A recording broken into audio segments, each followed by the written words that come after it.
بسم اللہ الرحمن الرحیم۔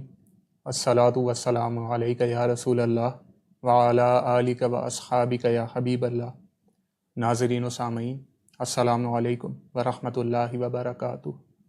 ایک مرتبہ پھر پیش خدمت ہے سوال و جواب کی نشست بعنوان ہم اور آپ علامہ اکاڑوی کے ساتھ، جس میں آپ اپنے شرعی مسائل کے بارے میں رہنمائی حاصل کر سکیں گے حضرت علامہ مولانا ڈاکٹر کوکب نورانی اکاڑوی صاحب دامت برکاتہم العالیہ سے۔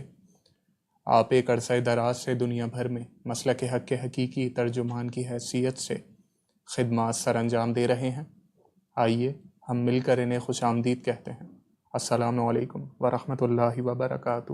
وعلیکم السلام، اور تمام ناظرین و سامعین کو بھی السلام علیکم ورحمۃ اللہ وبرکاتہ۔ آپ لوگ اپنے سوالات اسی لائیو سٹریم کے کامنٹ سیکشن میں لکھ سکتے ہیں۔ اگر آپ کی آئی ڈی اپنے اصل نام کے ساتھ نہیں تو آپ اپنے سوال کے ابتدا میں اپنا نام اور اپنے شہر کا نام لکھ کر بھیج دیجئے، آپ کا سوال شامل کر لیا جائے گا۔ اس کے علاوہ واٹس ایپ اور پیج ان باکس کی سہولت بھی آپ کے پاس موجود ہے۔ واٹس ایپ نمبر آپ کے اسکرین کے دائیں جانب آ رہا ہوگا، آپ وہ نمبر نوٹ کر لیجئے۔ اس پر آپ اپنے نام اور شہر کے ساتھ اپنے سوالات دوران نشست بھی اور نشست کے بعد بھی ہم تک پہنچا سکتے ہیں۔ آج کے پہلے سوال کی جانب بڑھتے ہیں۔ آج کا پہلا سوال سید یاسر حسین قادری صاحب کا۔ اسلامک بینکنگ میں انویسٹمنٹ کرنے پر جو بینک پروفٹ دیتا ہے، کیا وہ جائز ہے؟ بسم اللہ والحمد للہ والصلاة والسلام علی رسول اللہ۔ دنیا بھر میں جو اس وقت بینکنگ سسٹم رائج ہے وہ غیر اسلامی ہے۔ اسلامی بینکنگ کے نام سے کچھ چیزیں کچھ بینکوں نے متعارف کروائی ہیں، انٹروڈیوس کروائی ہیں، جن مفتیان نے ان کو کہا ہے اگر آپ ان پر اعتماد کرتے ہیں تو آپ اس کو ان پر اعتماد کرتے ہوئے اختیار کرتے ہیں تو وہ آپ کی مرضی ہے۔ میری دانست میں جتنی بینکنگ ہے اس میں جو بھی آپ کرنٹ اکاؤنٹ ہے یا سیونگ ہے یا جو بھی ہے وہ سود سے خالی نہیں ہے، جتنی میری دانست ہے۔ کچھ الفاظ کا ہیر پھیر کر کے یا کچھ اس میں بعض چیزوں کو کہا گیا ہے، لیکن اب بات آتی ہے کہ انسان گھر میں پیسے نہیں رکھتا یا کاروبار میں بھی چیک وغیرہ، اور آج کل تو ڈیجیٹل ٹیلی فون سے آپ ٹرانسفر کر دیتے ہیں، اس پہ بھی وہ آپ کے چارجز وغیرہ لگتے ہیں۔ تو جو ان سے منافع ملتا ہے وہ بینکوں میں نہ چھوڑا جائے، کیونکہ آپ چھوڑیں گے وہ اس کا جو بھی استعمال کریں گے وہ غلط ہوگا یا کیا ہوگا۔ آپ اس منافع کا جو الگ ہے اس کا نکال کے بغیر ثواب کی نیت کے مستحقین کو دے سکتے ہیں، کسی فلاحی ادارے کو دے سکتے ہیں، جہاں بھی، یعنی اس کا چونکہ بغیر ثواب کی نیت کے، اگر اس کو آپ ثواب کی نیت سے دیں گے تو پھر آپ کے اوپر فتویٰ لگے گا اور بڑا سخت لگے گا۔ ایک بات ہو گئی۔ اب دوسری بات یہ آتی ہے کہ گورنمنٹ نے آپ پر بے جا ٹیکسز لگائے ہوئے ہیں، جس کو آپ ظالمانہ ٹیکس کہہ سکتے ہیں، اپنے اخراجات کے لیے اس پیسے سے آپ وہ ادا کر دیں، کیونکہ وہ ظالمانہ ٹیکس ہیں، وہ آپ اس پیسے سے جو آپ کو مل رہا ہے۔ غیر مسلم اونر ہے، اس کی طرف سے جو آپ کو مل رہا ہے، کوئی غیر مسلم بینک ہے، اس کا اونر غیر مسلم ہے، کسی مسلمان کا شیئر اونرشپ میں نہیں ہے، ان سے جو آپ کو مل رہا ہے وہ مال غنیمت کی طرح ہے۔ جس طرح باہر کے ملکوں میں رہتے ہیں لوگ، تو وہ آپ کے لیے وقار الفتاویٰ میں مفتی وقار الدین صاحب نے بھی اس کی وضاحت کی ہے، تو وہ آپ کے لیے جائز ہو جائے گا۔ مگر اس کو بھی آپ یوٹیلیٹی بلز میں دوسروں میں ادا کریں، اپنی غذا پر، لباس پر استعمال نہ کریں تو بہتر ہے۔ یہ مختصر سا جواب ہے۔ باقی جو ان سے ملتا ہے وہ صرف اس لیے کہ جی مل رہا ہے تو اس کو گورنمنٹ کے ٹیکسز کے لیے دے دیں، لیکن میں اس کو جائز قرار نہیں دوں گا، یعنی حلال نہیں کہوں گا۔ نول شکیل صاحبہ کے سوال لاہور سے، ان کا پہلا سوال کہ روحانیت میں شیطانی دھوکہ کسے کہتے ہیں؟ ہمارے ہاں معاشرے میں روحانیت کے نام پر بہت کچھ ہو رہا ہے۔ اصل روحانیت کیا ہے کہ انسان یہ سمجھے کہ روح اللہ کی طرف سے آئی ہے، وَنَفَخْتُ فِيهِ مِن رُوحِي۔ تو ہر وہ چیز جو آپ کو اللہ تعالی سے قریب کرے، آپ کو نیکی میں رکھے، وہ روحانیت ہے۔ نماز پڑھنا، ذکر کرنا، جائز کام کرنا، آپ کا تجارت کرنا، یہ سب جو بھی نیک اور جائز کام ہے ایمانیات کے حوالے سے ہے، وہ روحانیت میں آئے گا۔ روحانیت کا یہ مطلب نہیں ہے کہ آپ تسبیح لے کے مصلی پہ بیٹھ جائیں اور فرائض واجبات سے غافل ہو جائیں، نہیں۔ روحانیت کا مطلب یہ کہ انسان اللہ تعالیٰ کے لیے خالص ہو جائے۔ شادی کی ہے اللہ کے لیے، بچے ہیں اللہ کے لیے، محنت ہے اللہ کے لیے، تجارت ہے اللہ کے لیے، سیر ہے اللہ کے لیے، سونا ہے، یہ سب کچھ ہو جائے گا اس کا۔ یہ شیطانی چیز کا مطلب یہ ہے کہ اس میں آپ کی اپنی نفسی خواہشات آ جائیں۔ اس میں کچھ بھی ہو سکتا ہے، مثلا میں مشہور ہونا چاہوں، مثلا میں اپنے آپ کو صحیح کہنا چاہوں، باقی سب کو غلط کہنا چاہوں، دھوکے ہوتے ہیں۔ کہیں بھی نفس آ جائے، انا آ جائے، یا کوئی بھی ایسی بات جو شرعاً درست نہیں ہے وہ آ جائے تو وہ پھر شیطان ہو جاتا ہے۔ بڑے بڑے، جس طرح شیطان نے بڑے بڑوں کو بہکایا ہے، اللہ کا فضل نہ ہو تو نہیں بچتے، جیسا سیدنا غوث پاک کا واقعہ کہ وہ روشنی بن گئی تھی اور اس نے کہا میں تیرا رب ہوں، جا میں نے تجھ کو نماز معاف کی۔ تو ہر وہ چیز جو شرعاً درست نہیں ہے اور اس کو روحانیت سمجھ کے دیا جائے تو وہ شیطانی دھوکہ بھی ہوگا، وہ شیطانی ہے۔ اچھا، آج کل جس طرح پیر کہلانے والے یا آستانوں کے وہ لوگ جو ان کے رسم و رواج ہیں، غلط کچھ رسمیں آ گئی ہیں، وہ عورتوں کے حوالے سے یا دیگر معاملات کے حوالے سے، یہ سب روحانیت نہیں ہے۔ وہ میں ہوں یا کوئی اور ہو، جو مسئلہ ہے شریعت کا وہ، اور شریعت کے بغیر روحانیت کا کوئی تصور نہیں ہے۔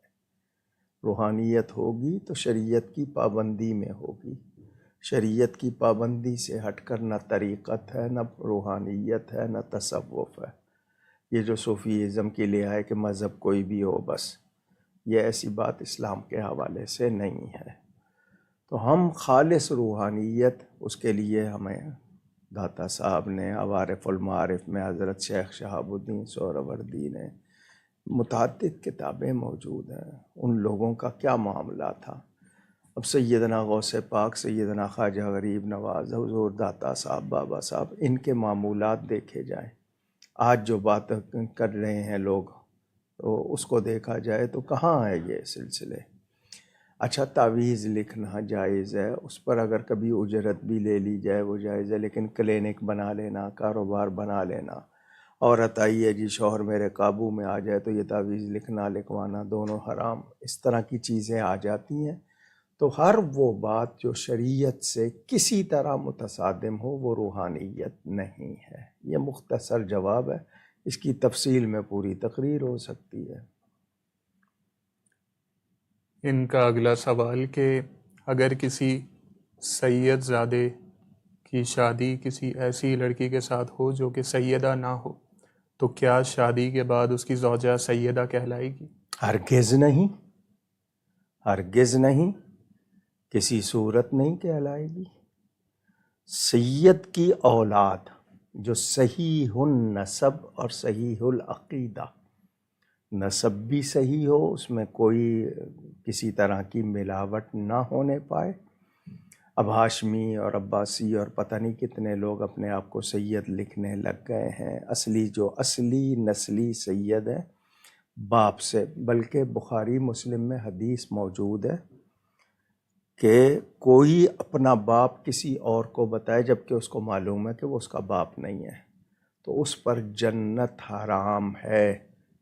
یعنی ایک شخص اپنے آپ کو سید کہلاتا ہے اور سید نہیں ہے تو اس نے نبی پاک کو گالی دی ہے، معاذ اللہ۔ تو اگر لڑکی غیر سیدہ ہے، سید کی اولاد نہیں ہے، اس کی شادی کسی سید لڑکے سے ہو جائے تو وہ ہرگز سیدہ نہیں ہے، کسی طرح نہیں ہے، گنجائش نہیں۔ اسی طرح سید لڑکی کی شادی غیر سید سے ہو گئی تو اس لڑکی کی وجہ سے بھی اولاد سید نہیں کہلائے گی۔ یہ ذہن میں رہے، یہ میرا مسئلہ نہیں ہے، یہ طے شدہ چیز ہے۔ باپ سے نسب ہوتا ہے، باپ سید ہوگا تو اس کا بیٹا یا بیٹی سید ہو سکتی ہے، لیکن غیر سید لڑکی اگر سید سے نکاح کر لے تو وہ سیدہ نہیں کہلائے گی، یعنی اولاد رسول یا سیدوں میں شامل نہیں کہلائے گی، کوئی گنجائش نہیں ہے۔ اور میں نے آپ کو حدیث شریف سنا دی ہے، اب حضور صلی اللہ علیہ وسلم اس کے نسبی باپ نہیں ہیں، روحانی باپ تو وہ ساری امت کے ہیں، نسبی باپ نہیں ہے، اور وہ کہہ رہی ہے تو کیا الزام لگا رہی ہے، اس کو سوچنا چاہیے۔ تو کوئی گنجائش نہیں ہے، ہرگز وہ سید نہیں کہلائے گی۔ محمد جاوید صاحب کا سوال کہ رفع یدین کا حکم بیان فرما دیجیے۔ رفع کہتے ہیں اٹھانے کو، یدین دونوں ہاتھ۔ ہم نماز شروع کرتے ہیں تو پہلی تکبیر پر کانوں تک ہاتھ اٹھاتے ہیں۔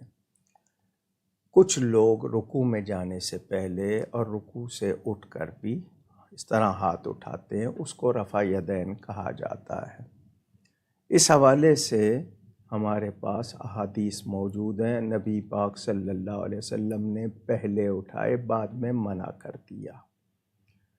میں اس پر کئی مرتبہ اپنی نشست میں جواب دے چکا ہوں۔ میرے والد صاحب قبلہ کا یہ کتاب انوار رسالت، کسی کو تفصیل پڑھنی ہو تو اس میں پڑھ لیں، ضیاء القرآن پبلیکیشن سے چھپی ہوئی انوار رسالت، اس میں پورا مسئلہ آمین بالجہر کا بھی، فاتحہ خلف الامام کا بھی اور رفع یدین کا بھی ہے۔ اب حدیثوں میں تو سجدے کے حوالے سے بھی ہے، اس سے پہلے بھی ہے، لیکن یہ کچھ لوگوں نے اس کو ضد بنا لیا ہے۔ تو میں اتنا بتا دوں، رفع یدین نبی پاک نے کیا، بعد میں منع کر دیا، لیکن آج اس کو نزاع یا جھگڑے کا باعث نہیں بنایا جائے گا، نہ یہ فرض ہے، نہ واجب ہے، نہ سنت مؤکدہ ہے، لہٰذا اس پر بحث کرنا، لڑائی۔ اگر کوئی یہ کہے کہ سیدنا غوث پاک رضی اللہ تعالی عنہ کرتے تھے تو وہ مقلد تھے، یہ جو غیر مقلد باتیں کرتے ہیں پہلے وہ تو تقلید تو کریں، تو کتنے صحابہ کرتے تھے جن تک دوسری حدیثیں نہیں پہنچیں وہ کرتے تھے، یا جن کو جو حدیث پہنچی اس کے مطابق وہ کرتے تھے۔ تو رفع یدین جو ہے وہ ہمارے احناف حنفیوں کے نزدیک حضور صلی اللہ علیہ وسلم نے چونکہ بنا کر دیا اس لیے ہم نہیں کرتے۔ کوئی کرتا ہے تو اس سے ہمارا جھگڑا اس بات پر نہیں ہے۔ غیر مقلدین جن کو وہابی کہتے ہیں ان سے جھگڑا عقیدوں پر ہے۔ غوث پاک کا وہ حوالہ دیتے ہیں تو غوث پاک کے عقیدے بھی تو دیکھیں، ان کو غوث پاک مانے بھی تو۔ شازمہ صاحبہ کا سوال کہ کیا جن لڑکیوں کی رخصتی سے پہلے ہی طلاق ہو جاتی ہے انہیں عدت معاف ہوتی ہے؟ اگر ان کی خلوت نہیں ہوئی، نکاح کے بعد شوہر کے ساتھ خلوت نہیں ہوئی ہے تو ان پر عدت نہیں ہوگی، لیکن خلوت اگر ہوئی ہے، کس درجے کی ہوئی ہے اس کے مطابق بات ہوگی۔ نکاح ہوا ہے لیکن یہ کہ مرد نے لڑکی کو چھوا نہیں ہے، اس کا بوسہ نہیں لیا یا اسے معانقہ نہیں کیا، کوئی تعلق نہیں ہے تو اس پر عدت نہیں ہوگی۔ اسد اعجاز قریشی صاحب، آپ نے انویسٹمنٹ کے حوالے سے پوچھا اسلامک بینکس میں. اس نشست کا جو سب سے پہلا سوال تھا اس میں علامہ صاحب نے تفصیل کے ساتھ حکم بیان فرمایا ہے، آپ ریوائنڈ کر کے دیکھ سکتے ہیں. اگلا سوال فیصل صاحب کا کہ صبح کی نماز میں اگر جماعت نکل رہی ہو تو کیا سنتیں بعد میں ادا کی جا سکتی ہیں؟ اس کا بھی کئی مرتبہ جواب دیا ہے کہ آپ مسجد میں ایسے وقت پہنچے ہیں کہ جماعت شروع ہو چکی ہے اور آپ کو یقین ہے کہ آپ اگر سنتیں پڑھیں گے تو جماعت پوری ہو جائے گی، تو آپ جماعت میں شامل ہو جائیں اور سنتیں سورج نکلنے کے بعد پڑھ لیں. اور اگر اتنا ہو کہ ابھی جماعت شروع ہوئی ہے، اکثر مساجد میں فجر میں تلاوت جو ہے قراءت زیادہ کی جاتی ہے، تو آپ کو یقین ہو کہ آپ پڑھ کے شامل ہو سکتے ہیں تو پھر آپ پہلے پڑھ لیں، اور اگر شبہ ہو کہ نہیں جماعت نکل جائے گی تو جماعت میں شامل ہو جائیں اور سورج نکلنے کے بعد سنتیں پڑھ لیں. شاہ نواز صاحب کے سوالات، ان کا پہلا سوال کہ اسم اعظم کون سا ہے؟ کیا اللہ تعالیٰ کے 99 ناموں میں سے ایک ہے؟ اور اس سے منسوب ایک واقعہ بیان کیا جاتا ہے کہ حضرت آصف بن برقیہ نے وہ اسم اعظم پڑھ کر تخت بلقیس حضرت سلیمان علیہ السلام کی بارگاہ میں پیش کیا تھا. کیا یہ بات درست ہے؟ اسم اعظم بڑا نام، اللہ کے سارے نام بڑے ہیں، کوئی نام چھوٹا نہیں ہے، اس کے سارے نام مبارک ہیں، پیارے ہیں، شان والے ہیں. اللہ یہ اسم ذات ہے، اکثر کا یہی کہنا کہ یہی اسم اعظم ہے. اس کا طریقہ سلیقہ کوئی ہے وہ اللہ بہتر جانتا ہے. احادیث میں بیان بھی ہوا ہے، کچھ آیتوں کے حوالے سے الہ کا لفظ، حی و قیوم کا، تو یہ سارے نام ہیں. باقی یہ کہ آصف بن برقیہ رحمۃ اللہ علیہ کے بارے میں یہ ہے کہ ان کو اسم اعظم یاد تھا، تو اس کی برکات بھی ہوتی ہیں. تو اسم اعظم سارے ہی ہیں، مگر جو نام اس میں پوشیدہ ہے، اس کا کوئی سلیقہ ہے، وہ اللہ جس پر چاہے ظاہر کر دے. اگر بچہ امامت کروا رہا ہے تو کیا اس کے پیچھے جماعت میں شامل ہو سکتے ہیں بڑے لوگ؟ اگر وہ بالغ ہے امامت کا اہل ہے تو شامل ہو سکتے ہیں.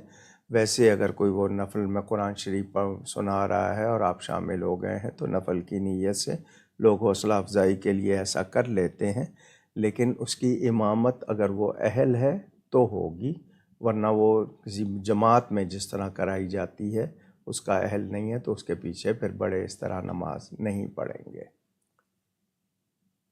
مدیحہ صاحبہ کا سوال کہ جب لوگ دین پر عمل نہیں کرتے تو عذاب آتے ہیں، تو کیا گناہگار لوگوں کی وجہ سے معصوم جنہوں نے اتنے گناہ نہیں کیے ہوتے وہ بھی اس کی لپیٹ میں آ جاتے ہیں، جیسا کہ کہا جاتا ہے کہ گیہوں کے ساتھ گھن بھی پستا ہے؟ اس بات کو سمجھنا چاہیے، معاشرہ ہے، برائی ہو رہی ہے، چند افراد جو ہیں وہ مرتکب ہیں، باقی خاموش کیوں ہیں؟ وہ ان کے ساتھ راضی کیوں ہیں؟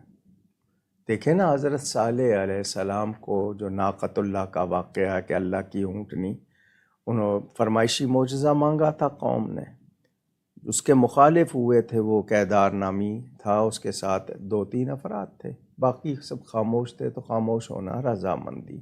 تو سب کے سب پر عذاب آیا یا نہیں آیا؟ تو جو لوگ معاشرے میں رہ کے برائی کا تدارک کا مطلب اس کو روکنے کے لیے کچھ نہ کچھ جو ہمت ہو سکتی ہے نہیں کرتے ہیں تو پھر سب پستے ہیں. ضروری ہے کہ آپ دیکھیں نا 3 باتیں بتائی گئیں، ہاتھ سے روکو، زبان سے اس کے خلاف آواز بلند کرو، ورنہ دل سے برا سمجھو. ہم لوگوں نے کتنی برائیاں اپنا لی ہیں، ہم لوگ کتنے چیزیں فیشن کے طور پر اپنا لی ہیں.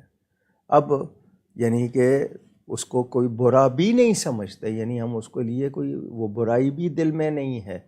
تو ایسے جب معاشرہ ہو جاتا ہے تو پھر یہ کہ وہ پکڑ میں سب آ جاتے ہیں، اور بری صحبت کا، برے پڑوس کا، اس کے بھی اثرات ہوتے ہیں. تو ہمیں بہت زیادہ احتیاط کرنی چاہیے. اچھا ہم اس معاملے میں، اچھا جی ہم اکیلے کیا کریں گے؟ بھئی میں اکیلا ہی ہوں، لیکن میں نے اپنی قبر میں جانا ہے، میں اپنی فکر تو کروں نا جو مجھ سے ہو سکتا ہے۔ میں اگر ہاتھ سے نہیں روک سکتا، زبان سے نہیں کہہ سکتا، دل سے برا سمجھوں اور اس کے بارے میں جو بھی کچھ کر سکتا ہوں وہ کروں، ہم تو وہ بھی نہیں کرتے، اور پھر کہتے ہیں کہ نہیں جی۔ اب مثال کے طور پر غزہ میں بچے بھی شہید ہو رہے ہیں، ان بچوں کا کیا قصور؟ یہ میرا آپ کا قصور ہے کہ ہم لوگ تماشا دیکھ رہے ہیں۔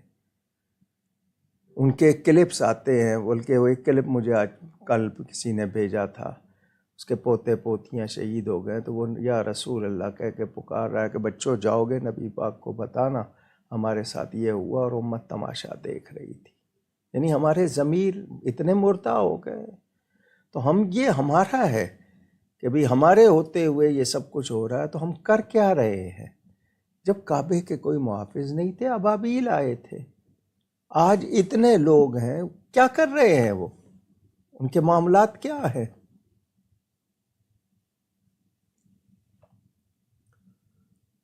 بریلی انڈیا سے اویس رضا صاحب کا سوال کہ حضرت امام شافعی رحمۃ اللہ علیہ کے طریقے کے مطابق فجر کی نماز میں دوسری رکعت رکوع اور سجدے کے درمیان میں دونوں ہاتھوں کو اٹھا کر دعا کی جاتی ہے، مگر فقہ حنفی کے مطابق ایسا نہیں ہوتا، تو کیا کسی شافعی امام کے پیچھے جو اس طرح نماز ادا کرتا ہو فجر کی نماز ادا کی جا سکتی ہے یا نہیں؟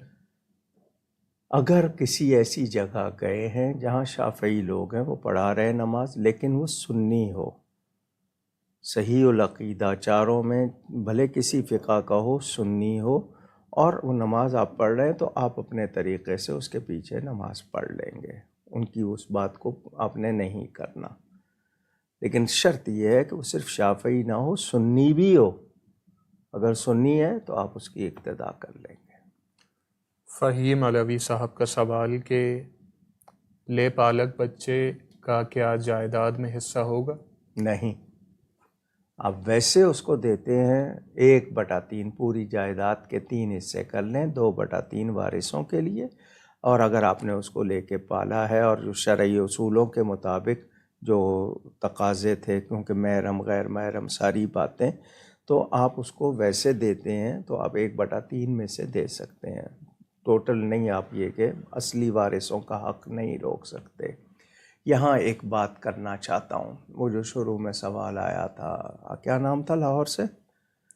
نول شکیل۔ ہاں جی، سیدوں کے بارے میں اس حوالے سے یہ کہنا چاہتا ہوں، سادات جمع کہتے ہیں نا ہم، سید کہلانے والے یعنی اولاد رسول کہلانے والے، آج اگر یہ سمجھیں کہ ان پر فرائض واجبات نہیں ہیں، وہ مستثنیٰ ہیں، ہر حال میں جنت میں جائیں گے بھلے کچھ بھی کر لیں، یہ سوچ کیوں آ گئی ہے؟ یہ سوچ کیوں آ گئی؟ ایک بات۔ دوسری بات یہ کہ جو علماء کہلائیں یا مشائخ کہلائیں یا ذمہ دار کہلائیں، ان سے جو حرکات صادر ہوں اور اس پر یہ کہ وہ کہیں کہ نہیں جی ہم بڑے ہیں، ہمارا حق ہے، یہ جو مزاج بن گیا ہے نا معاشرے کا، اب لوگ جو ہیں وہ ذمہ داری کو بھول چکے ہیں۔ مجھے اگر ایک شخص، مثال کے طور پر ایک شخص نعت خوان ہے، اس کی عزت ہو رہی ہے نعت خوان کی ایسی، اسٹیج پہ آ کے تو وہ ٹوپی پہن لے اور یوں ظاہر کرے کہ اس سے بڑا عاشق رسول کوئی نہیں، اسٹیج سے اترتے ہی اس کا روپ دوسرا ہو جائے، تو یہ کیا ہوگا؟ مسند نشین کی کیا ذمہ داری ہے؟ اس کو کیسا ہونا چاہیے؟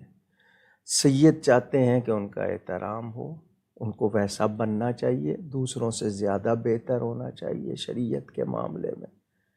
یہ ٹھیک ہے کہ ہم سادات کا احترام کرتے ہیں نسب کی وجہ سے، لیکن یہ بھی تو ہے کہ فضیلت علم فضیلت نسب سے زیادہ ہے۔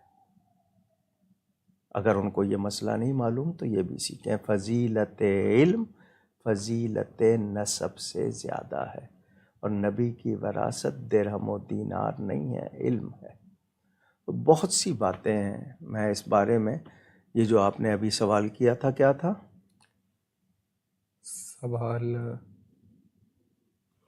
مجھ سے رہ گیا، شاید وہ سوال ابھی ذہن میں نہیں ہے، کس حوالے سے تھا؟ جو آخری یہ سوال ابھی آپ نے کیا تھا آخری، اس پر میں نے اس کو دوسرے موضوع کو لے لیا، پالک بچے۔ لے پالک بچے کے لیے ہم جائیداد، کتنی چیزیں ہیں جو ہم موروثی بنا دی ہیں. مثلا یہ کہ باپ کے بعد بیٹا ہی اگر وہ اہل ہے یا نہیں ہے.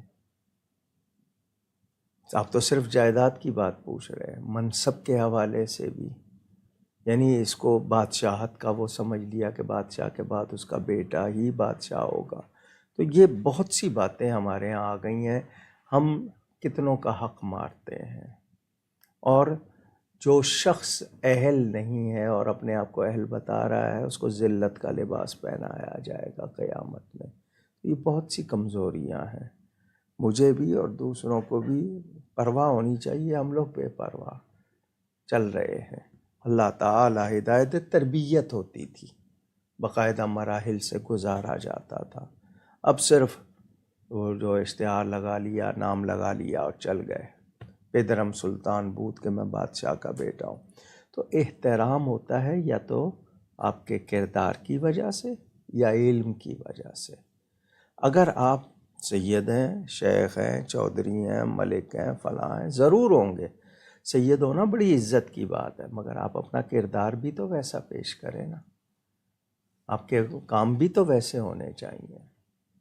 تو لے پالک آپ لوگ لیتے ہیں تو آپ کو مسئلہ بھی معلوم ہونا چاہیے کہ لے پالک کے حکم کیا ہیں، ایڈاپٹڈ چائلڈ کے کیا حکم ہیں. اگر وہ پورے ہوتے ہیں، آپ اس کو، جس کا حق ہے اس کو روک دیں. آپ جائیدادوں میں بہنوں کو نہیں دیتے، بچیوں کو نہیں دیتے، ونی کر دیتے ہیں، کاروکاری کر دیتے ہیں، کتنے مسائل ہیں. تو یہ شریعت سے دوری ہے، اور کیا ہے. شاہ نواز صاحب کا یہ ایک سوال رہ گیا تھا. انہوں نے پوچھا ہے کہ اگر سارے گناہ انسانوں سے شیطان کروا رہا ہے، پھر آخرت میں انسانوں کو سزا کیوں دی جائے گی؟ سزا تو اسے ملنی چاہیے جو یہ کام کروا رہا ہے. آپ کو سمجھ اور عقل کیوں دی گئی ہے؟ شیطان آپ کو اکساتا ہے تو آپ کے پاس کتنی چیزیں ہیں جو آپ ارادے سے ہوتی ہے چیز، جی میں نہیں کروں گا، وہاں آپ اڑ جاتے ہیں. تو آپ کو سمجھ کیوں دی گئی؟ یا تو آپ کی رہنمائی نہ ہوتی. قرآن بھی ہے، حدیث بھی ہے، سیرت مصطفیٰ بھی ہے، تبلیغ بھی ہے، آپ کو بتایا جا رہا ہے، آپ کو عقل و شعور دیا گیا، اس کے باوجود آپ قبول کر رہے ہیں. تو ذمہ دار کون ہوگا؟ چھری بنانے والا ذمہ دار ہے یا چھری کا غلط استعمال کرنے والا ذمہ دار ہے؟ کیا جواب دیں گے یہ؟ اب وہ بندوق بنانے والا گناہ گار ہے یا بندوق کا غلط استعمال کرنے والا گناہ گار ہے؟ تو نفس آپ کا شیطان کے اثر کو کیوں قبول کر رہا ہے؟ اس لیے کہ آپ اللہ کی طرف نہیں آ رہے. آپ کو بچنے کا طریقہ بتایا گیا ہے، آپ نہیں بچ رہے، پھر بھی آپ کہہ رہے. تو وہ تو میں نے جواب دیا تھا نا، وہ جو 3 سوال ایک زمانے میں کئی مرتبہ وہ واقعہ سنایا ہے، تو اس وقت دہرا نہیں رہا ہوں. تو وہ یہ دیکھیں کہ جی آپ کو پورا شعور دیا گیا، عقل دی گئی، رہنمائی کی گئی. اب آپ اس رہنمائی پہ نہیں چل رہے تو آپ کہہ رہے ہیں کہ جی ہمارا کیا قصور ہے. تو یہ تو کوئی بات نہ ہوئی. شاہ نواز صاحب، آپ نے حضرت عیسیٰ کی تاریخ پیدائش کے حوالے سے پوچھا. گزشتہ نشست میں آپ کا یہ سوال شامل کر لیا جائے گا، اور کر لیا گیا تھا، اور ان قریب اس کا ویڈیو کلپ بھی اپلوڈ کر دیا جائے گا پیج پر. اگلا سوال ثاقب سہیل تارڑ صاحب کا. میں نے عمرہ کے لیے سیالکوٹ ایئرپورٹ سے احرام لیا اور جدہ کے لیے روانہ ہو گیا. جدہ ایئرپورٹ جب پہنچا تو مجھے ویزا کی وجہ سے واپس بھیج دیا گیا. جب واپسی کنفرم ہو گئی تو میں نے احرام کھول دیا. میرے لیے اب کیا حکم ہے؟ جی آپ چونکہ نہیں پہنچ سکے اور آپ نیت کر چکے تھے تو آپ اس کی جگہ دم دیں گے ان کا وہیں پر مکہ میں، خود دے دیں، کسی کو کہہ دیں، وہ آپ کی طرف سے ادا کر دے گا. ارسلان حسین صاحب کا سوال کہ یزید کے بارے میں ہمارا کیا موقف ہونا چاہیے؟ ایک سنجیدہ سمجھدار مسلمان کو یہ سوال ہی نہیں کرنا چاہیے. کوئی ڈھکی چھپی بات نہیں ہے. وہ شخص جس کے بارے میں انہوں نے پوچھا ہے اس کے فاسق فاجر ہونے پر تو کسی کو بھی نہیں ہے، کافر ہونے پر اس کے کچھ لوگ کہتے ہیں کہ کافر نہ کہو. ہم یہ کہتے ہیں وہ کافر تو نہیں تھا، کافروں سے بدتر تھا، کافروں سے بدتر، یعنی ان سے بھی بہت برا. اس نے جو کیا 3 سال 7 مہینے اپنی حکومت میں، دنیا کو معلوم ہے. اور مجھے یہ جملہ کہنا پڑ رہا ہے کہ کافر آج غیر مسلم امام حسین کی تعریف کرتے ہیں. یزید کے بارے میں کوئی نرم گوشہ رکھ رہا ہے تو مسلمان کہلانے والا رکھ رہا ہے، کسی غیر کے پاس نہیں ہے. کتنے افسوس کی بات ہے یہ. تو وہ پلید تھا، آل رسول کا دشمن تھا. اس نے جو کچھ کیا ہے یعنی آل رسول کو قتل کیا، اس کے علاوہ جو مکہ اور مدینہ پہ جو کچھ کیا اس کے بارے میں کیا رعایت ہے؟ تو وہ پرلے درجے کا بدترین شخص. اگلا سوال فیصل ہارون صاحب کا. کوئی رشتہ دار اگر روافظ میں اپنی لڑکی دے دیتا ہے تو ہم اس سے تعلق ختم کر دیں یا جاری رکھیں؟ جی اگر وہ اس عقیدے پر ہیں جو کفر تک جاتا ہے تو اس کے بعد تعلق کی کوئی گنجائش نہیں ہوگی، اور اگر گمراہ کے درجے پہ ہیں تو ان کی اصلاح کی کوشش کی جائے. ام شہباز علی صاحبہ کا سوال کہ ہمیں رشتہ داروں اور رشتوں کے حقوق کس طرح ادا کرنے ہیں. کیا اس کے بارے میں کوئی جامع کتاب موجود ہے جس میں تمام حکم اور تمام اخلاقی تقاضے وغیرہ لکھے ہوئے ہوں؟ ایک ایک بات تو نہیں ہے، مجموعی حکم قرآن میں، تفسیر میں بہت جا بجا موجود ہے. ذوی القربہ جگہ جگہ ہے، ان میں کون کون آتے ہیں تفسیروں میں بیان ہے. اس کے علاوہ لوگوں نے اس پر الگ الگ بھی لکھا ہے، فقہی باب باقاعدہ رشتہ داروں کے حقوق سیرت کی کتابوں میں موجود ہیں، تو ان کو جان سکتے ہیں. اب یہ تو نہیں ہوگا نا کہ جی آپ نے اس میں پوچھنا ہے کہ ایک ایک لقمے کی تفصیل تو نہیں ہوگی، مجموعی طور پر بہت زیادہ وضاحت کے ساتھ بڑا بیان موجود ہے. محمد علی صاحب کا سوال کہ میں ایڈیٹنگ کا کام کرتا ہوں، شادی کی ویڈیوز، برتھ ڈے کی ویڈیوز، تو اس میں گانا بھی لگانا ہوتا ہے بیک گراؤنڈ پہ. تو اب اس طرح کے کام سے آنے والی انکم کا کیا حکم ہوگا؟ آپ کیوں لگا رہے ہیں؟ اگر آپ لگا رہے ہیں غلط چیز اور پھر اس کے لیے آپ کہہ رہے ہیں کہ جی میں آپ کو اجازت دے دوں یا جائز کہہ دوں، یہ کیسا سوال ہوگا؟ سوال کرتے ہوئے آپ خود کہہ رہے ہیں کہ آپ ایک غلط چیز لگا رہے ہیں، تو غلط چیز کی آمدنی بھی غلط ہوگی. آپ ان سے کہیں کہ ہم سے لے لیں ڈبنگ، جہاں سے چاہے آپ خود کر لیں، آپ نہ کر کے دیں. اسی طرح شروع میں جب وہ اپنی کتابوں کے ٹائٹل وغیرہ دوسرے، تو یہاں ایک آرٹسٹ تھے ان کے پاس جاتا تھا تو وہ کیسیٹس کے وہ بناتے تھے. تو میں ان سے کہہ رہا تھا، میں نے کہا یہ تم جو کر رہے ہو تو کیا اس کی کمائی تمہارے لیے جائز ہوگی؟ ان کو مسئلہ سمجھ میں آ گیا. انہوں نے اس دن کے بعد کہا کہ ہم صرف لکھ سکتے ہیں، فوٹو وغیرہ بنانا اور یہ سارے گانوں کی یہ چھوڑ دیا انہوں نے.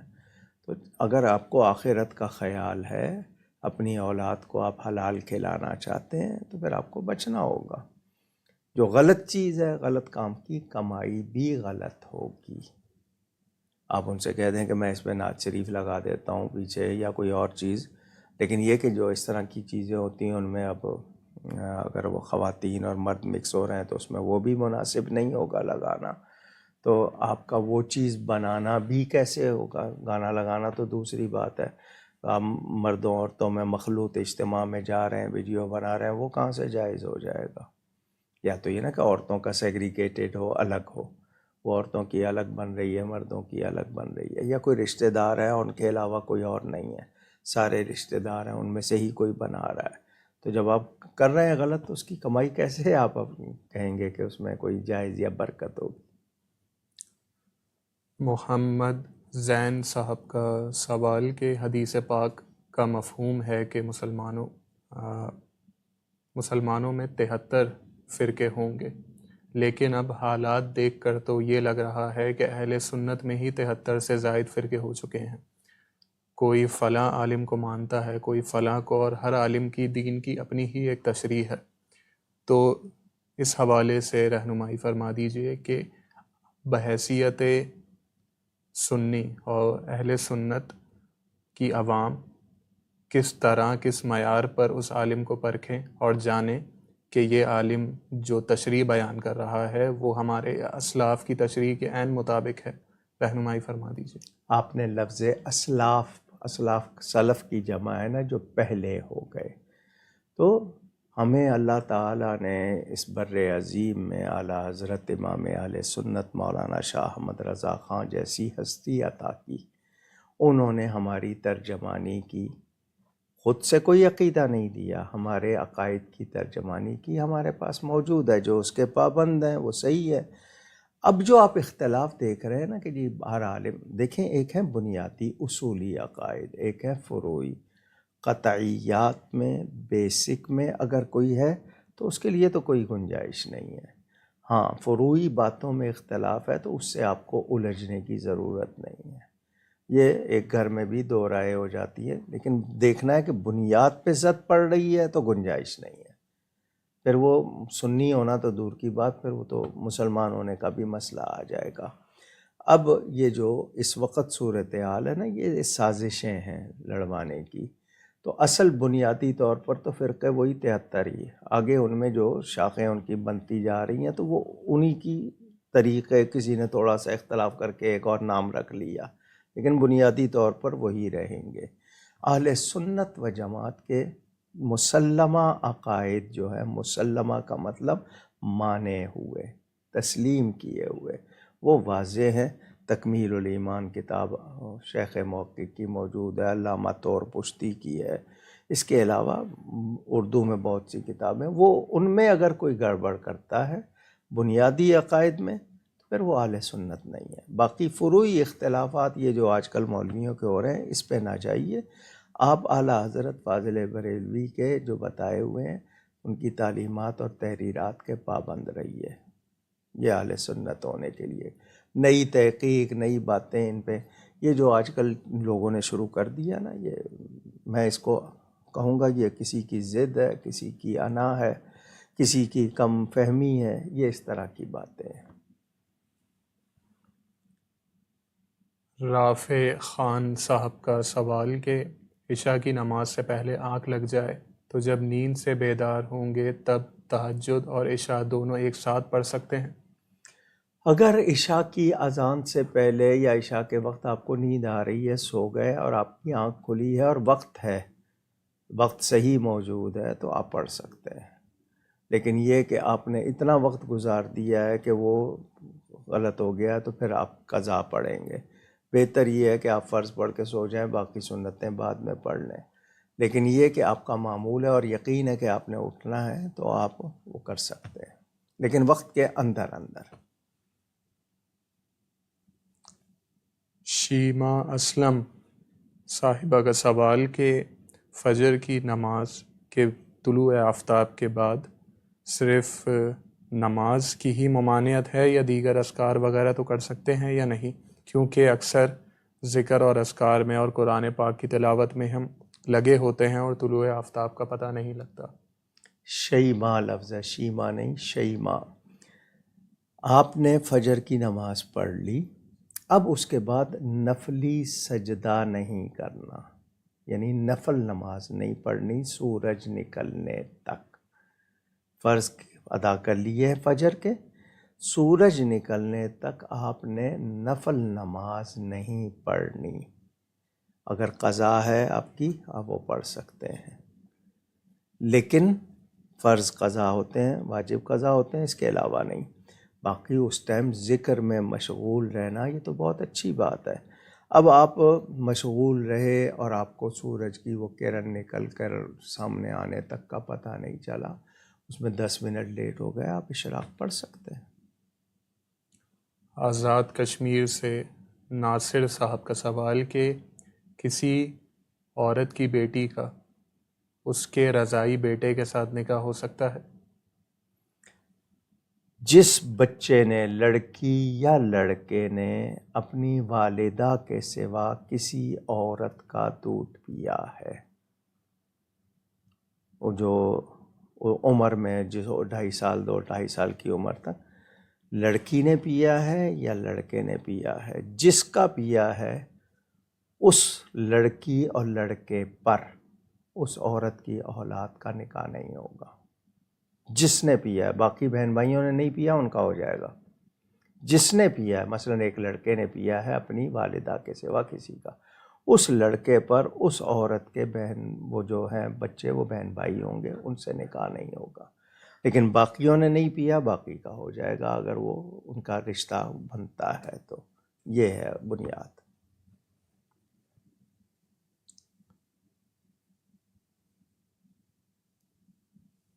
اگلا سوال انڈیا سے عبد المتین رضوی صاحب کا کہ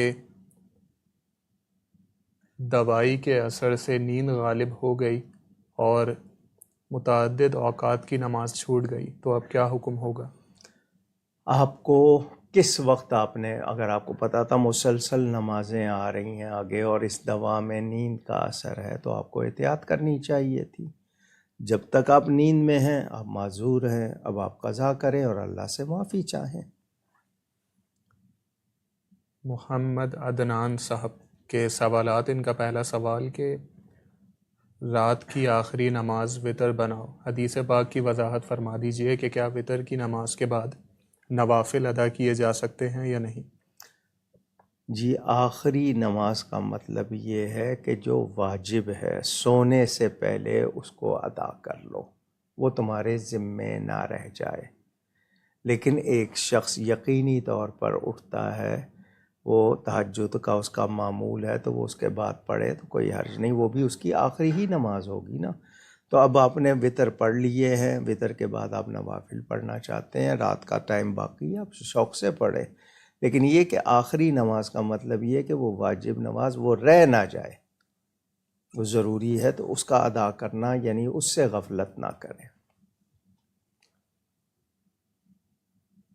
شاہ نواز صاحب، آپ نے جو یہ سوال پوچھا کہ حضور پاک صلی اللہ علیہ وسلم سے پہلے جو انبیاء آئے وہ کس دین کو فالو کرتے تھے، یہ آپ کا سوال بھی گزشتہ نشست میں شامل کر لیا گیا تھا۔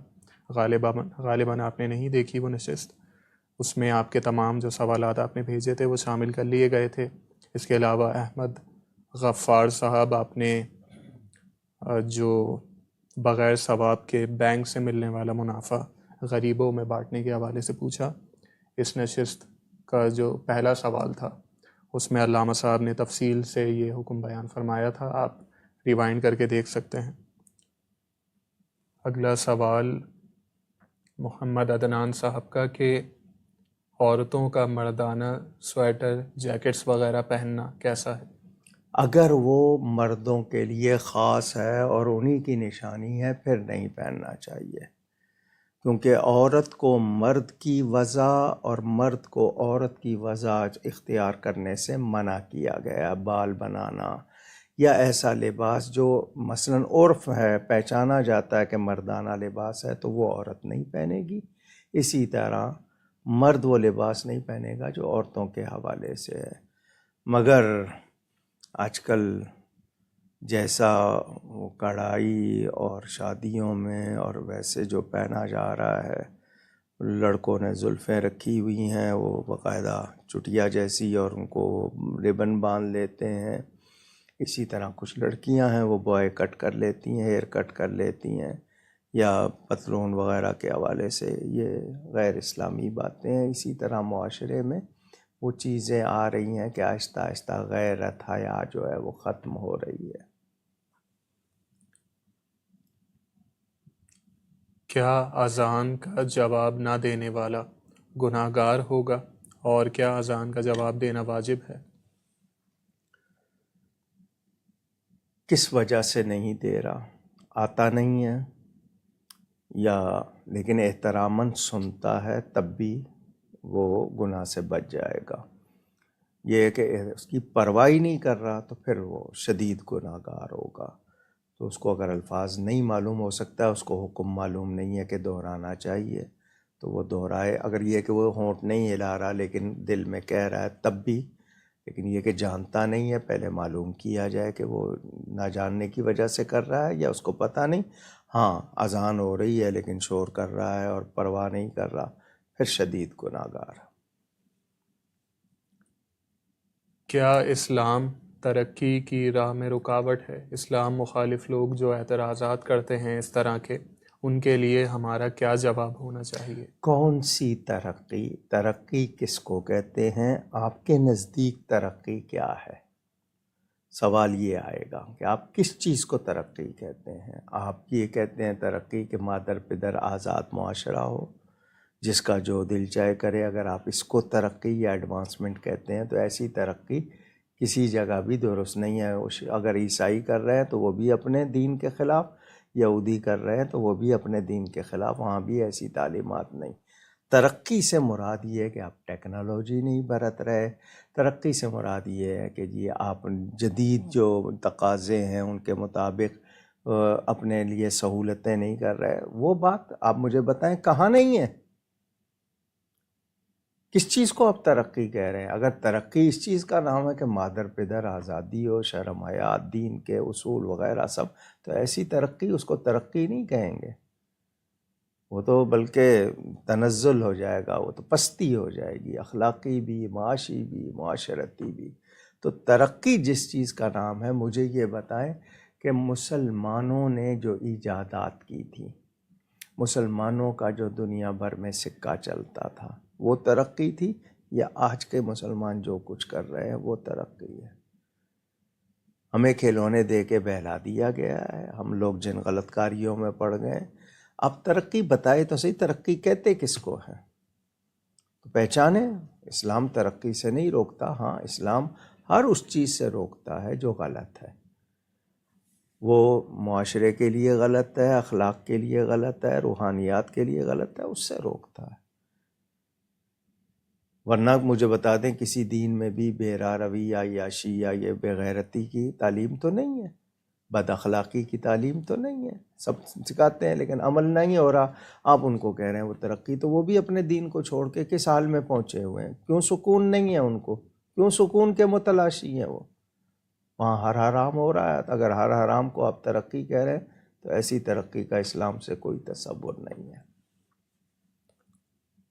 صاحبہ خان صاحبہ کے سوالات کہ اگر قرآن شریف کا اردو میں ترجمہ پڑھ رہے ہوں اور آیات سجدہ آ جائیں تو کیا اس وقت بھی سجدہ کرنا واجب ہوگا؟ کرنا چاہیے.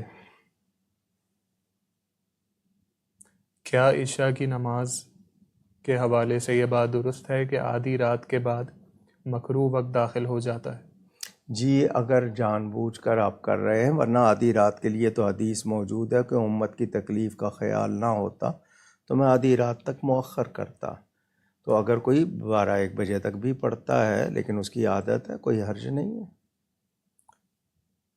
اکثر علماء کرام یہ کہتے ہیں کہ گزشتہ گناہوں کو یاد کرنا مناسب نہیں، لیکن اگر روز توبہ کرنے کے باوجود بار بار وہ گناہ یاد آتے ہوں اور اس کی وجہ سے آنکھیں نم ہو جاتی ہوں تو کیا یہ بات درست ہوگی یا قابل گرفت ہوگی؟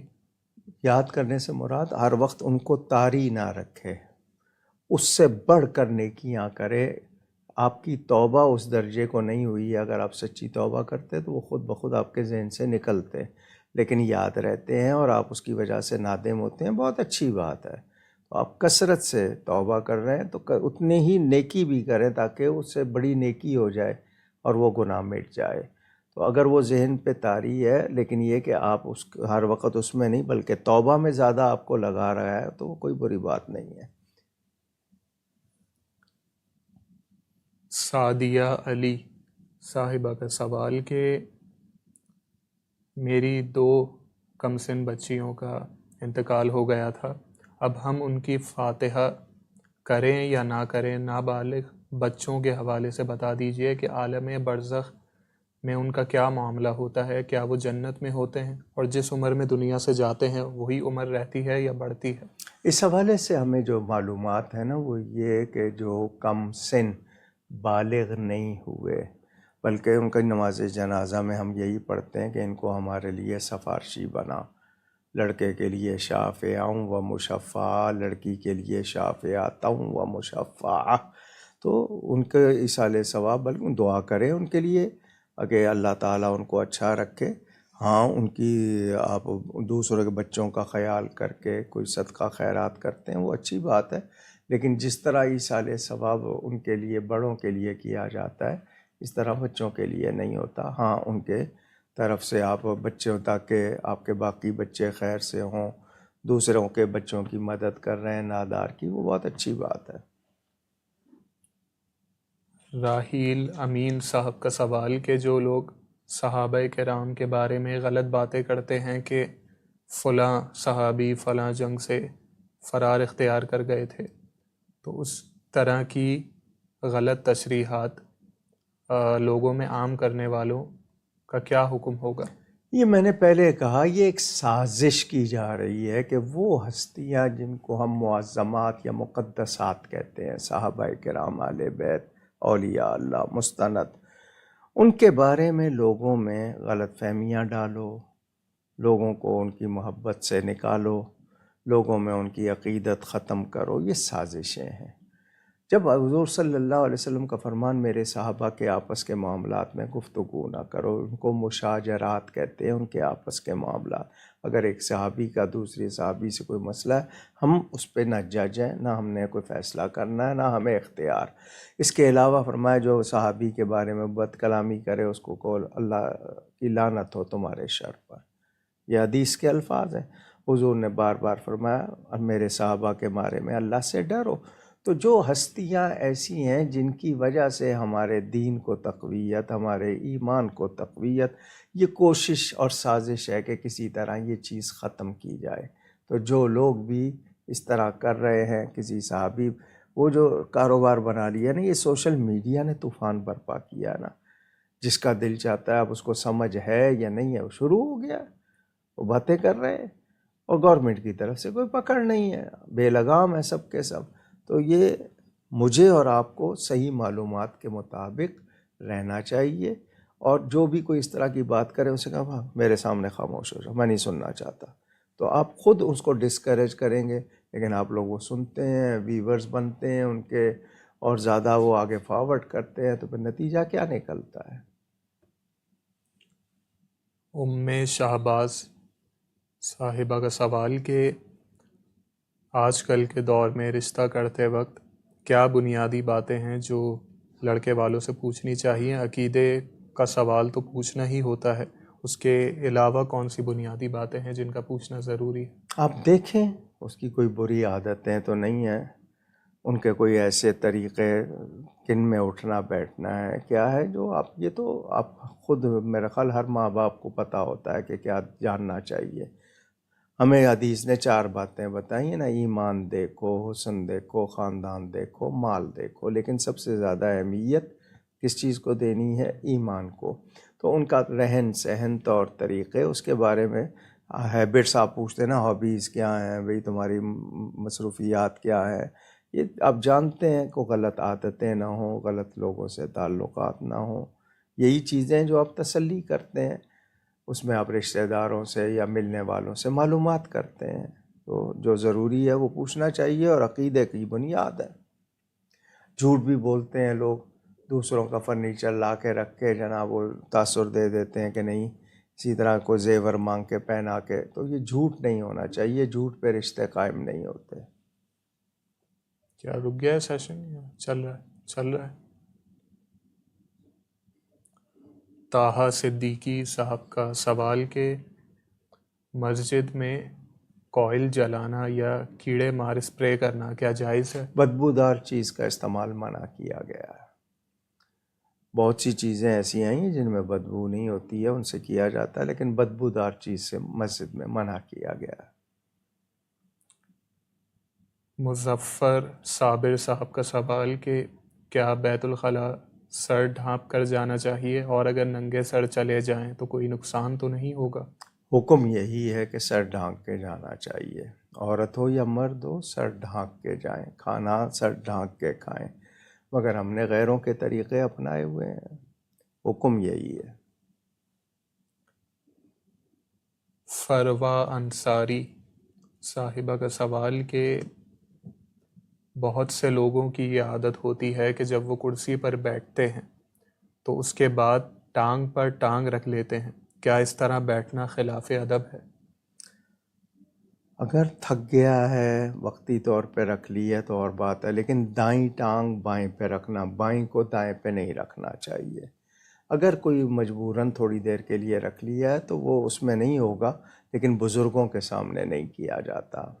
پہلے ایک وقت تھا باپ کے سامنے ماں کے سامنے لوگ اس طرح نہیں کرتے تھے، اب تو کسی کی پرواہ نہیں ہے، تو مسجدوں میں بھی اور دوسروں میں بھی وہ کرسیاں آ گئی ہیں۔ حالانکہ پہلے جو نہیں کھڑے ہو سکتے تھے نیچے بیٹھتے تھے، ٹانگیں پسار لیتے تھے، اب وہاں کرسیاں آ گئی ہیں، اور خطبے میں بھی آداب کا خیال نہیں رکھتے ہیں۔ تو مجبوری ہو تو یہ نہیں ہوگا کہ بالکل، لیکن اس طرح نہ ہو کہ دوسرے کی طرف پاؤں ہو، یعنی بالکل اوپر رکھتے ہیں، صرف یہ کہ ٹانگ پہ ٹانگ رکھ لی تھوڑی سی تو اس کو سہارا مل رہا ہے، ایزی ہو رہا ہے، کمفرٹ فیل کر رہا ہے تو وقتی طور پر، لیکن ایسا نہ ہو کہ جوتا یا پاؤں دوسرے کی طرف ہو اور اس کو کراہت ہو، وہ نہیں کرنا چاہیے۔ اور اگر افتخار ہے، کوئی مطلب تکبر کی علامت سے کر رہا ہے تو بالکل گنجائش نہیں ہے۔ اسرار علی صاحب کا سوال کہ کیا میسج کرتے وقت سلام کی جگہ انگریزی میں اس کی شارٹ فارم جیسے کہ AS وغیرہ لکھنا جائز ہے، اور اس طرح کیا سلام کا حق ادا ہو جائے گا یا نہیں؟ باقی چیزوں میں کیوں نہیں کرتے یہ؟ حضور صلی اللہ علیہ وسلم پر درود لکھنے میں تو SAW، اور باقی اپنی کہانی پوری لکھنی ہے تو تم اگر نبی کے درود پہ کنجوس ہو تو کیا ہو تم؟ تو اگر سلام لکھنا ہے تو پورا لکھیں، AOA، یہ کیا ہے؟ عجیب سے یہ لوگوں نے کر لیے ہیں، غلط ہے یہ۔ ہاں پتہ ہوتا کہ جی ٹیلی گرام جانا ہے اور ایک ایک حرف کی قیمت ہے اور حرف کی قیمت بہت زیادہ ہے، وہاں پر یہ کہ اشارہ کر دیا، وہ تو بات تو کچھ اس وقت شاید گنجائش تھوڑی بہت کوئی نکل آتی، لیکن یہ بالکل غلط طریقہ ہے، نہیں کرنا چاہیے۔ اکبر حسین صاحب کا سوال کہ کیا رات کو کھانا کھانے کے بعد 40 قدم چلنا کسی حدیث سے ثابت ہے؟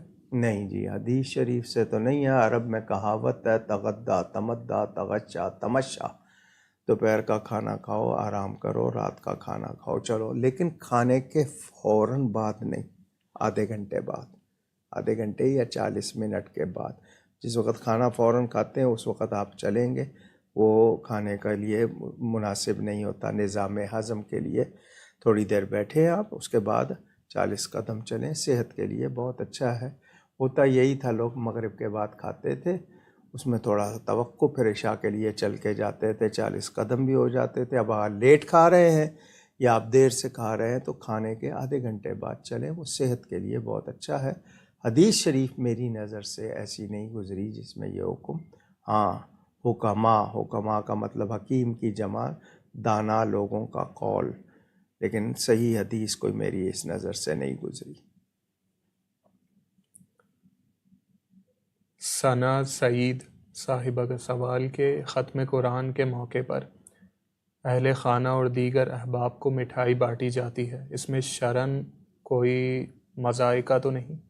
بہت اچھی بات ہے، بہت اچھی بات ہے کہ آپ نے ایک سعادت حاصل کی ہے، اس کا تبرک اگر بنایا، لیکن لازمی نہیں ہے، اس کو آپ نے لازم کر لیا کہ کرنا ہے۔ اگر آپ کو توفیق ہے اور آپ کھلا رہے ہیں بہت اچھی بات ہے، مستحق لوگوں کو زیادہ دیں اور اچھی بات ہے، خود بھی کھا لیں کوئی حرج نہیں۔ اگلا سوال جنید آفریدی صاحب کا کہ اللہ تعالیٰ 70 ماؤں سے بھی زیادہ اپنے بندے سے محبت فرماتا ہے، سوال یہ ہے کہ کیا یہ جملہ کسی حدیث پاک میں آیا ہے یا لوگوں کی زبان پر یوں ہی مشہور ہو گیا ہے؟ اس جملے کو بغیر حدیث کہے بیان کرنا جائز ہے یا نہیں؟ ثابت ہے یہ، ان الفاظ کے ساتھ تو نہیں میں نے پڑھا کہیں، لیکن آیات و احادیث سے یہ مضمون ثابت ہے کہ اللہ تعالیٰ ماؤں سے بڑھ کر جو ہے اس کے ملتے ہیں. 70 کا لفظ زیادہ کے لیے بولا جاتا ہے، اس کے مراد صرف 70 نہیں ہوتا، بہت زیادہ کے لیے 70 کہا جاتا ہے کیونکہ بڑی جمع ہے. لیکن یہ ثابت ہے مضمون، ان الفاظ کے ساتھ نہیں ہے. کہنے میں کوئی برائی نہیں ہے کہ اللہ تعالیٰ ماؤں سے بڑھ کر اپنے بندوں پہ مہربان بلا شبہ، کیونکہ رحمان اور رحیم میں جو وسعت ہے وہ اللہ تعالیٰ کے حوالے سے اس کو تو شمار ہی نہیں کیا جا سکتا کہ وہ کتنا رحمان ہے، وہ کتنا رحیم ہے. رحیم کا لفظ بندے پہ بھی بولا جاتا ہے، لیکن بندہ اس طرح تو نہیں ہے رحیم جس طرح اللہ ہے. تو اس سے مراد یہ کہ وہ کتنا مہربان ہے. 70 مائیں کیا، اس کا تو شمار ہی نہیں ہے. علینا طارق صاحبہ کا سوال کہ دین میں آسانی ہے سختی نہیں، اس سے مراد کیا ہے؟ مراد یہ ہے کہ کوئی اس طرح، یعنی ویسے دو طرح سمجھا جائے گا. اس طرح بیان نہ کیا جائے کہ لوگوں کو مشکل لگے، یعنی انہیں آسانی سے سمجھایا جائے، ان کے سامنے اس طرح پیش کیا جائے کہ ان کے سمجھنے میں اور ان کے کرنے میں آسانی ہو. دوسری بات یہ کہ کسی بات کو بیان کرتے ہوئے ایسا تاثر نہ دیا جائے کہ یہ تو بہت ہی مشکل ہے. تو یہ ہے مراد کہ دین آسان ہے، اور ہمارے اگر ہم اس کو سمجھ لیں، دلچسپی لیں، تو دلچسپی لینے سے مشکل کام بھی آسان ہو جاتا ہے. تو یہ مراد ہے. کچھ لوگ تاثر یہ دیتے ہیں نہیں جی دین میں آ گئے تو پابندیاں بہت ہوں گی، تو آپ بغیر پابندی کے چلتے کہاں ہیں؟ سڑک پہ چلیں گے ٹریفک کی پابندی، کسی عمارت میں جائیں گے وہاں کی پابندی، فیکٹری میں جائیں گے. تو دین میں آسانی ہے، یہ ہے اس کا اصل مسئلہ کہ اس کو واضح کیا جائے، آسان کر کے سمجھایا جائے. تو بہت مشکل الفاظ لے لیں گے یا مشکل طریقہ تو وہ لوگ جو ہے اس کو نہیں سمجھ پاتے، تو ان کے لیے آسانی کی جائے. یہ ناصر صاحب نے ابھی سوال کیا تھا رضاعت کے حوالے سے، تو وہ پوچھ رہے ہیں کہ رضاعت کے احکام کیا ایک مرتبہ دودھ پلانے پر نافذ ہو جاتے ہیں، یا مسلسل مدت رضاعت جو کہ 2 سال کچھ ماہ ہے وہ مسلسل بچہ دودھ پیے گا تبھی نافذ ہوں گے؟ نہیں، اس مدت میں اگر اس نے ایک قطرہ بھی اس کے حلق سے نیچے اتر گیا یا چلا گیا اندر، وہ ہو جائے گا، حکم ثابت ہو جائے گا.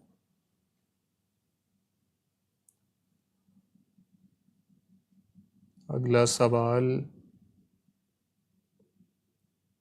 تنزیلہ فاروقی صاحبہ کا کہ کیا اعلیٰ حضرت امام احمد رضا خان رحمۃ اللہ تعالی علیہ کے مطابق تاریخ انسانیت 7000 سال پر مشتمل ہے؟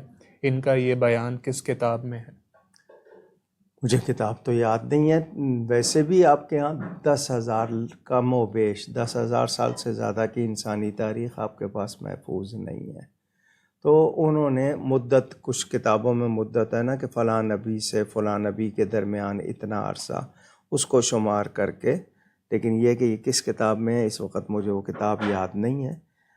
لیکن یہ کوئی ایسا مسئلہ نہیں ہے کہ جس پہ کہا جائے کہ اگر کوئی 1500 کا فرق آ رہا ہے تو کوئی بات بگڑ جائے گی. تو یہ 10,000 سال تقریباً انسانی تاریخ بیان کی جاتی ہے حضرت آدم سے لے کر اب تک. تو کچھ میں ذکر ہے کتابوں میں کہ فلاں نبی سے فلاں نبی کے درمیان اتنا، تو اس کو شمار کرتے ہوئے ہو سکتا ہے انہوں نے فرمایا ہو. حضرت عمر اور حضرت فاطمہ رضی اللہ تعالی عنہما کے متعلق لوگ ایک واقعہ بہت زیادہ مشہور کر رہے ہیں آج کل، کہ جس میں بظاہر حضرت عمر رضی اللہ تعالی عنہ نے حضرت فاطمہ پر معاذ اللہ ظلم کیا، ایسا ان لوگوں کا دعویٰ ہے. اس حوالے سے رہنمائی فرما دیجئے کہ اس واقعے کی کیا صحت ہے؟ میں نے کسی پروگرام میں اس کلپ کا ذکر کیا تھا جس میں اس کو انہوں نے فلمایا تھا اور اپنے طور پر کردار بنا کے دیا تھا. چونکہ بات آئی ہے تو مختصراً کرتا ہوں. آپ سننے والوں میں سے شوہر موجود ہو اور آپ کے گھر پر کوئی حملہ آور ہو، تو شوہر اپنی بیوی کو پٹتا ہوا دیکھ کر یا گرتا ہوا دیکھ کر خاموش رہے گا؟ میں ایک سوال کر رہا ہوں ناظرین سے۔ معاذ اللہ یہ کہا جانا کہ سیدنا فاروق اعظم نے حضرت سیدہ فاطمہ زہرا کے گھر کے دروازے کو دھکا دیا، وہ دروازہ ان پہ گرا اور وہ گر گئیں اور معاذ اللہ حمل ضائع ہو گیا، تو حضرت علی تماشا دیکھ رہے تھے؟ باقی صحابہ کوئی بھی اس پر کوئی کسی قسم کا ری ایکشن، رد عمل نہیں کر رہا؟ کیا یہ چیز مانی جا سکتی ہے؟ وہ فاروق اعظم جو حضرت علی کے پاس ان کی بیٹی کا رشتہ مانگتے ہیں، حضرت سیدہ فاطمہ زہرا ام کلثوم سے نکاح کرتے ہیں، وہ فاروق اعظم جو اپنے بال پکڑ کے امام حسین سے کہتے ہیں ہمارے یہ بال کس نے اگائے ہیں، وہ اپنے بیٹے کو مال غنیمت میں سے کم دیتے ہیں اور کہتے ہیں کیا تیری ماں کا نام بھی یہ ہے؟ کیا وہ جنت کی عورتوں کی سردار ہے؟ اس ہستی کے بارے میں اس طرح کی بکواس اور پھر اس کو فلمایا جانا اور دنیا کو بتایا جانا، کیا ہے یہ؟ مسلمان کیا کر رہے ہیں؟ کیا تاثر دے رہے ہیں؟ اس فاروق اعظم رضی اللہ تعالی عنہ کے بارے میں حضرت علی اپنے بیٹے کا نام عمر رکھیں، امام حسن اپنے بیٹے کا نام عمر رکھیں، ان کی ماں کے ساتھ کسی نے ایسا کیا تو وہ نام بچوں کے رکھتے؟ عقل ہے؟ جو لوگ اس طرح کی بکواس کر رہے ہیں یہ اللہ سے ڈرتے نہیں ہیں۔ کتنی بڑی بات، سیدہ کی توہین کرتے ہیں، یہ ان کے ساتھ کوئی ہمدردی نہیں کر رہی ہے، ان کی توہین کر رہے ہیں۔ معاذ اللہ ثم معاذ اللہ، بات آئی تھی مجھے کہنی پڑ گئی۔ اللہ سے ڈریں، اللہ تعالیٰ معاف کرے۔ اور پھر یہ ایام شہادت حضرت سیدہ کے بارے میں ہم اہل سنت اور خود اہل تشیع کی کتابوں میں ہے، یہ جو ان کو شاہ شہید کرنے کی باتیں کر رہے ہیں ایسی کوئی بات نہیں، لیکن یہ کر رہے ہیں۔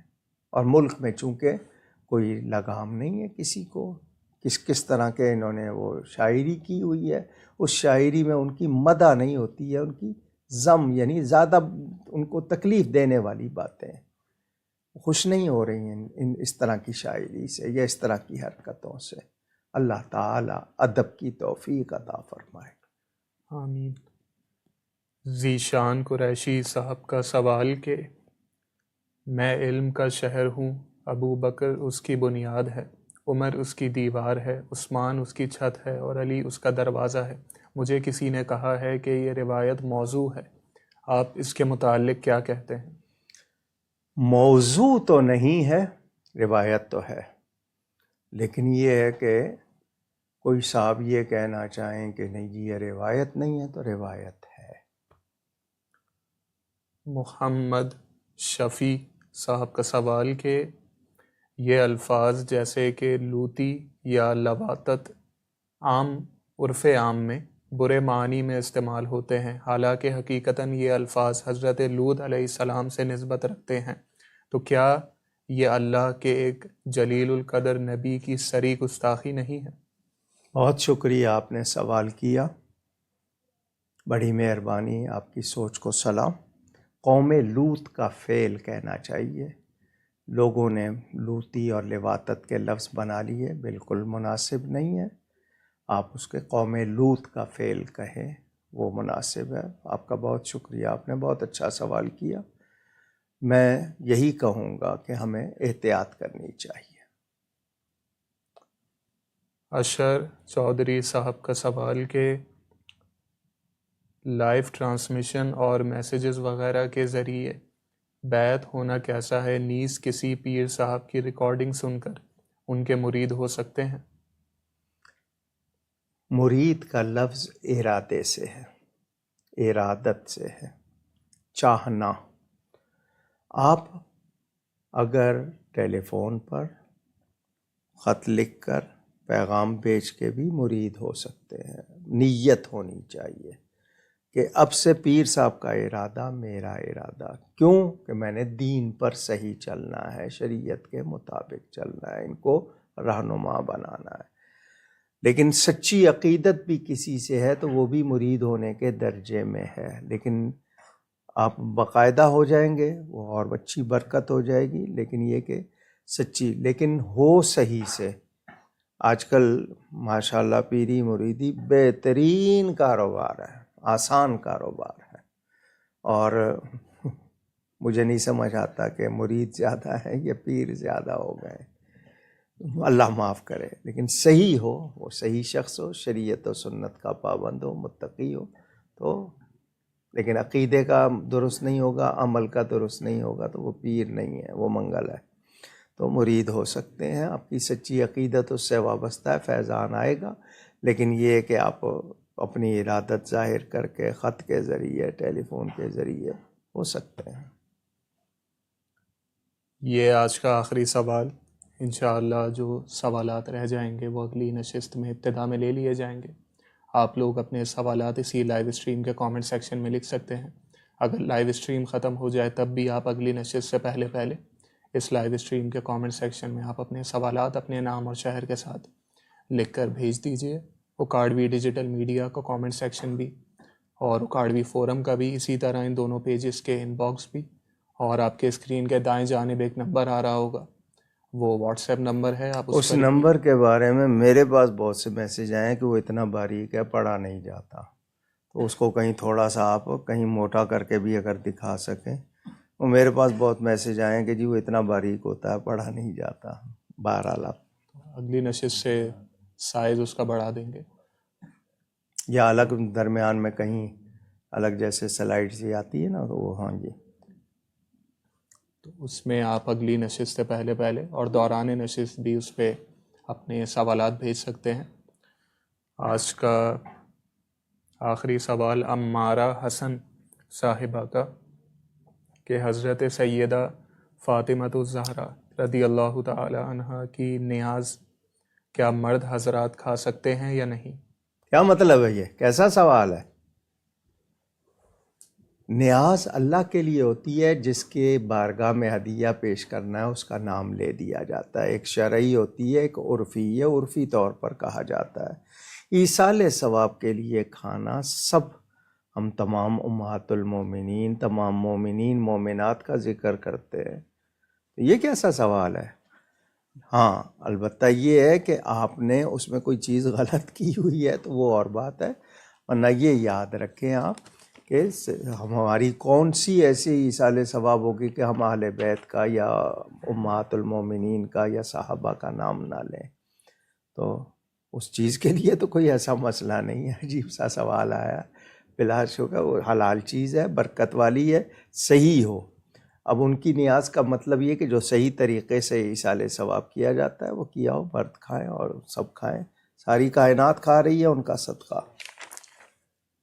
ہم ان تمام افراد کا شکریہ ادا کرتے ہیں جنہوں نے اپنے سوالات ہم تک بھیجے اور اپنے تعریفی کلمات سے ہمیں نوازا، جن میں راشدہ انور صاحبہ، نول شکیل صاحبہ، سید یاسر قادری صاحب، فردوس انجم صاحبہ، شازمہ صاحبہ، مرتضی چوہان صاحب، زبیر قادری صاحب، اسد اعجاز قریشی صاحب، سعدیہ نواب علی صاحبہ، فیصل صاحب، اکرام شریف صاحب، شاہ نواز صاحب، عادل علی صاحب، شیمہ اسلم صاحبہ، علی حیدر راجپوت صاحب، محمد جاوید صاحب، فوزیہ عبد القادر صاحبہ، زاہد قادری صاحب، رسول بخش چانڈیو صاحب، شاہد آوان صاحب، ظہیر عباس صاحب، مظہر خان صاحب، مدیحہ صاحبہ، سلمان سلیم صاحب، اویس رضا صاحب،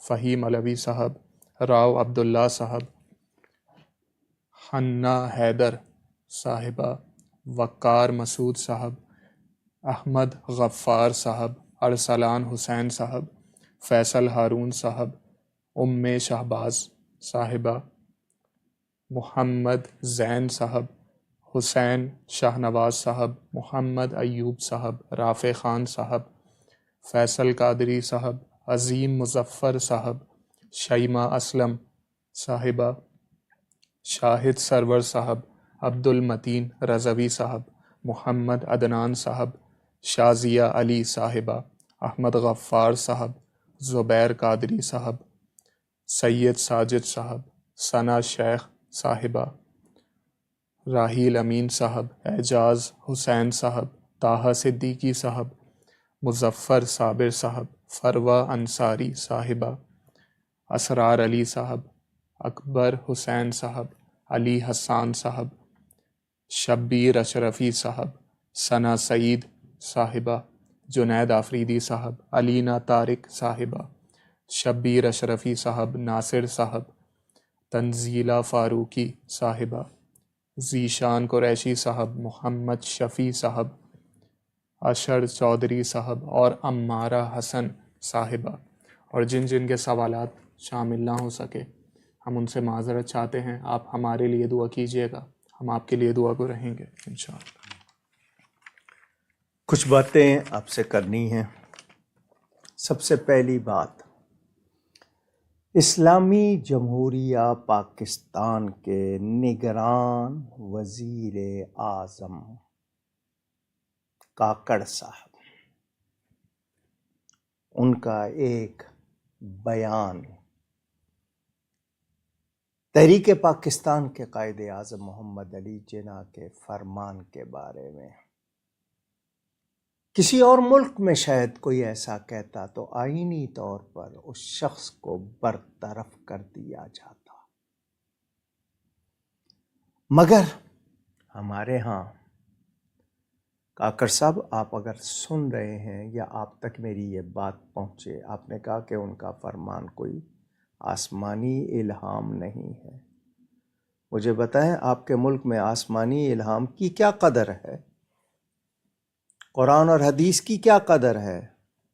سود کو اللہ سے جنگ کہا گیا اور آپ علل اعلان اس کو لیتے اور اس کا کاروبار کرتے ہیں، پوری حکومت شریعت کے خلاف، قرآن اور حدیث کے خلاف آپ کے ہاں کیا نہیں ہو رہا علل اعلان، اور آپ لوگ وہ بغیر شرمندہ ہوئے کرتے ہیں۔ تو قائد اعظم محمد علی جناح کے فرمان کو آپ کیا لیں گے جب آپ اللہ تعالیٰ اور رسول اعظم صلی اللہ علیہ وسلم کے فرمان کو کچھ حیثیت نہیں دیتے؟ آپ اگر نگران وزیر اعظم بن گئے ہیں تو آپ کو کس نے کہا ہے کہ آپ مالک ہو گئے ہیں ملک کے؟ جن لوگوں نے قربانیاں دے کر یہ وطن حاصل کیا، شاید آپ کے خاندان کا کوئی فرد اس میں شامل نہیں ہوگا، ورنہ آپ کو اس کی قربانی یاد رہتی۔ پاکستان کا مطلب کیا؟ لا الہ الا اللہ محمد الرسول اللہ صلی اللہ علیہ وآلہ وسلم۔ مگر آپ اس ملک کو سیکولر بنانا چاہتے ہیں، آپ یہاں سے دین کو نکالنا چاہتے ہیں۔ بہت افسوس، بہت افسوس۔ ہاں، آپ لوگ جن کا کھاتے ہیں ان کا حکم تو مانیں گے نا۔ جب بک جاتے ہیں تو پھر آپ کی کوئی ویلیو تو رہی نہیں، آپ کو ان کا کہنا ماننا ہے۔ ہو سکتا ہے جو دورے پہ گئے ہوں وہاں سے پیغام آیا ہو اور آپ نے اس کی تعمیل کی ہو۔ کیوں بنایا تھا پھر یہ ملک؟ لاکھوں قربانیاں کیوں دی تھیں اگر یہاں سے دین کو ہی نکالنا تھا؟ قائد اعظم کا وہ فرمان کہ کتاب و سنت یہاں کا قانون ہوگا، اس کو تو آپ لوگ مانتے ہی نہیں ہیں۔ وہ بہت کچھ نہیں جانتے تھے مگر پھر بھی دین کے بارے میں وہ باتیں ادب سے کرتے تھے جو آپ میں کسی میں نہیں ہے۔ بہت افسوس ہوا آپ کے بیان پر۔ کاش کہ یہاں آئین کی عملداری ہوتی تو آپ کی اس بیان پر چھٹی ہو چکی ہوتی اور آپ سے اس کا مواخذہ ہوتا، مگر معاف کیجیے گا، یہاں دین کے خلاف کھلم کھلا باتیں ہوتی ہیں اور کوئی مواخذہ نہیں ہوتا۔ آپ کیا سمجھتے ہیں نہیں ہوگا؟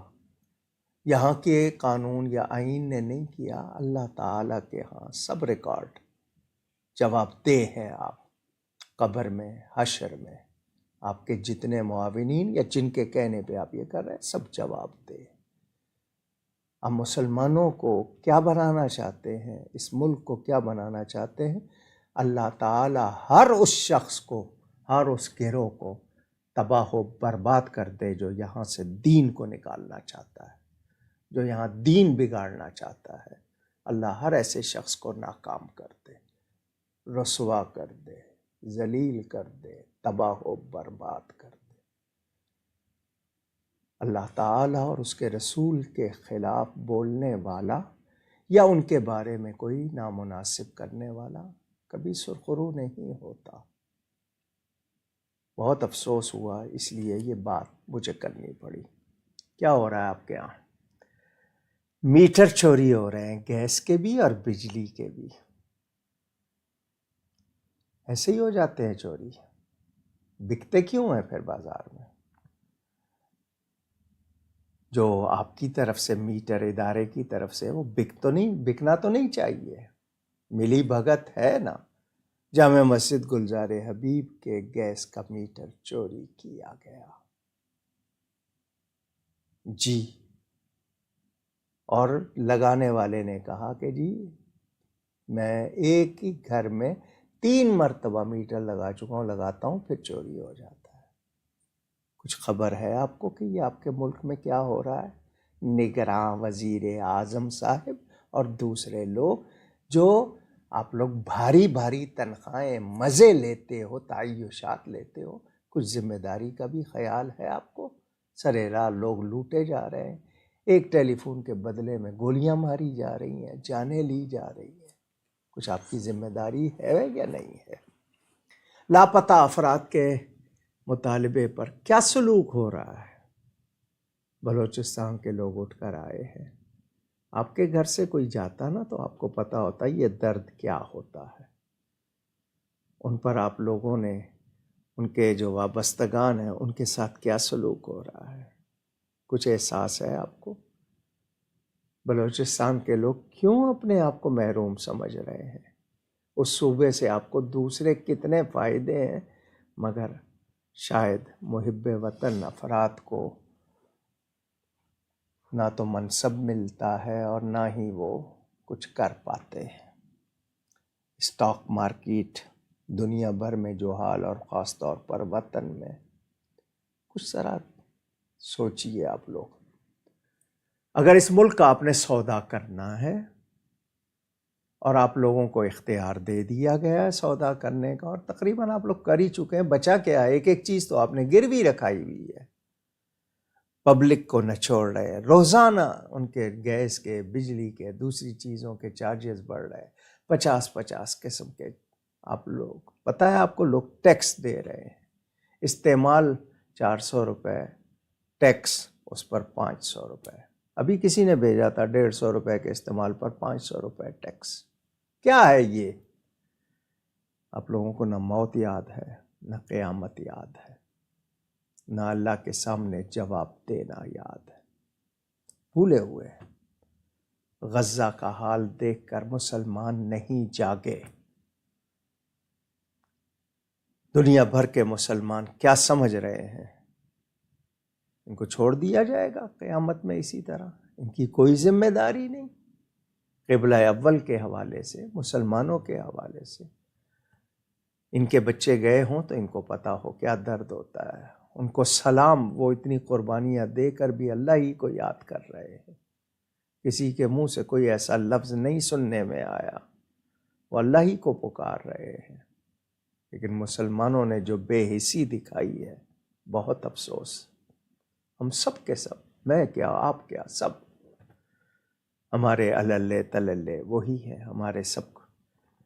کیا ہمارے منہ میں لقمہ ہم ڈالتے ہیں تو کسی کی بھوک ہمیں یاد آتی ہے؟